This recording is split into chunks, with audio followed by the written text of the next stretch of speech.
And welcome back, Mr. Gage. We're privileged to have another 23 or so minutes with you this evening, and we hope we can keep an open dialogue in the future. And as you had mentioned on the break, you know many others who have looked into this as well. So hopefully we can make some good connections on some future guests. Sure. I did want to ask you, now, we've pretty much covered how the buildings fell in comparison to how and why we were told that they fell. And we're talking about multiple tons of thermite and nanothermite.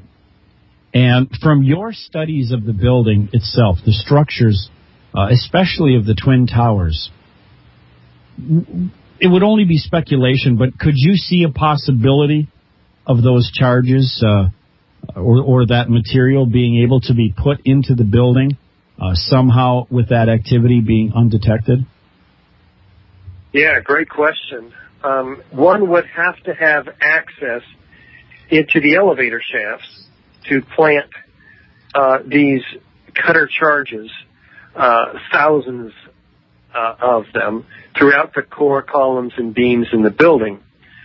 Now, it would be a whole lot easier if they, in fact, had, say, an elevator modernization going on as an undercover operation. Well, I was surprised to find out that that's exactly what they did have. The 9 months prior to 9/11, they had the largest elevator modernization going on in the Twin Towers.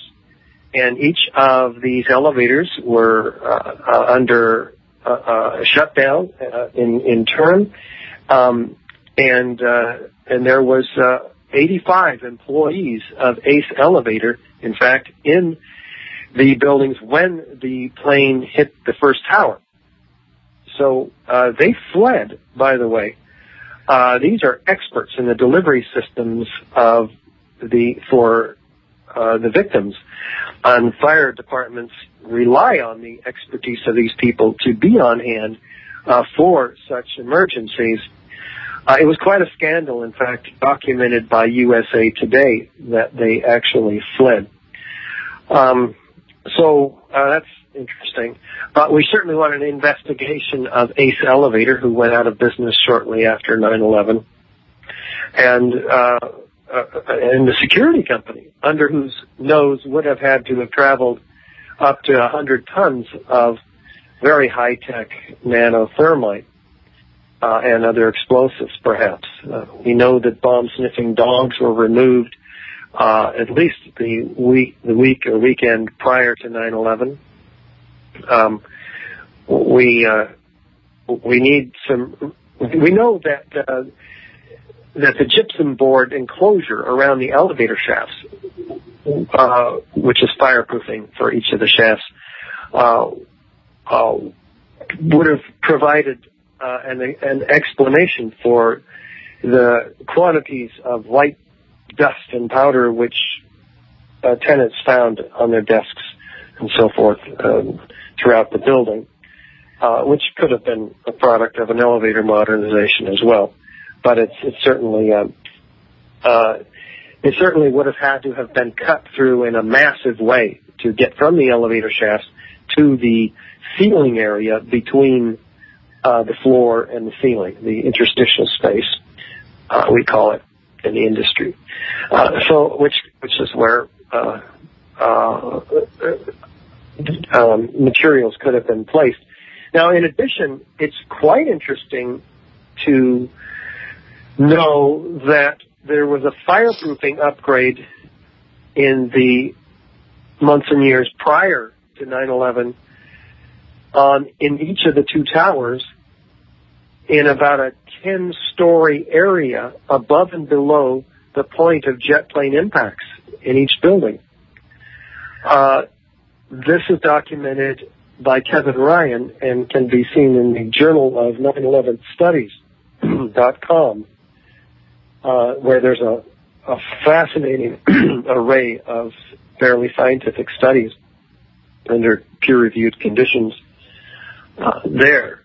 So, again, such a fireproofing upgrade could have been a cover for actual placement of nanothermitic materials on, which is red, again, which is often the color of some fireproofing substances.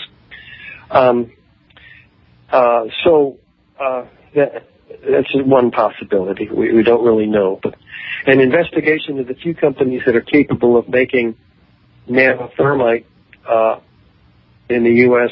or elsewhere should and could be done. That's for certain. And we encourage, as always, all of our listeners and supporters to become news stalkers and do your own research. And you'll find some interesting things when you look at all the companies that were involved every step of the way with these twin towers, when you find out who some of them were owned by or who were in control of those companies. There was another building that we're really not covering tonight that had just had a renovation done, too. And, of course, we know that was hit by an airplane. Sorry, I misspoke. I want to ask you next about NIST. I mean, they're a government agency. There's going to be a vast majority of people in the country that are going to give them some credibility. What exact role did they play in the investigation? What has been their past history? Have they in the past given, I guess, what we call non-scientific evidence on things that they've studied? Well, NIST is the National Institute of Standards and Technology, and after 9/11, Congress tasked them, even though they are not an investigative agency and they're not particularly, historically, and they brought in consultants to handle this task, and those consultants are from major defense contracting outfits, which is very interesting. And some of those were instrumental in the development of nanothermite. Foreman Williams is one of those individuals. I think he's from SAIC or one of the other defense contractors. They were perfectly capable of finding in their investigation these small nanothermitic materials. And, in fact, NIST told us that they found no evidence for explosives or thermite or incendiaries at the World Trade Center. When pressed, though, they acknowledge in writing that they never looked for incendiaries or explosives. So you can't find what you're not looking for. And so in this case, it appears to perhaps be the fox in charge of the henhouse.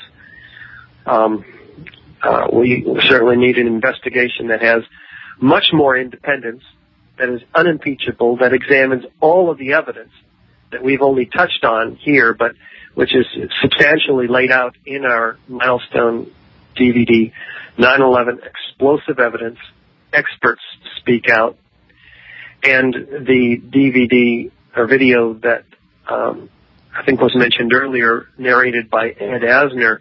It's 15 minutes long, and it focuses on World Trade Center 7. This video can be seen freely on our website on the left side. Our website, again, is ae911truth.org. And that video is fascinating. It's 15 minutes long, and certainly nothing to do with the technical evidence, which is key in it. But to me, just having Ed Asner there, to me, gives it some credibility. Everybody knows Ed Asner. People of different generations know Ed Asner. And well, even greater credibility is provided by the experts, high-rise architects, structural engineers, metallurgists, physicists, which do appear in that short video, right, provide the testimony.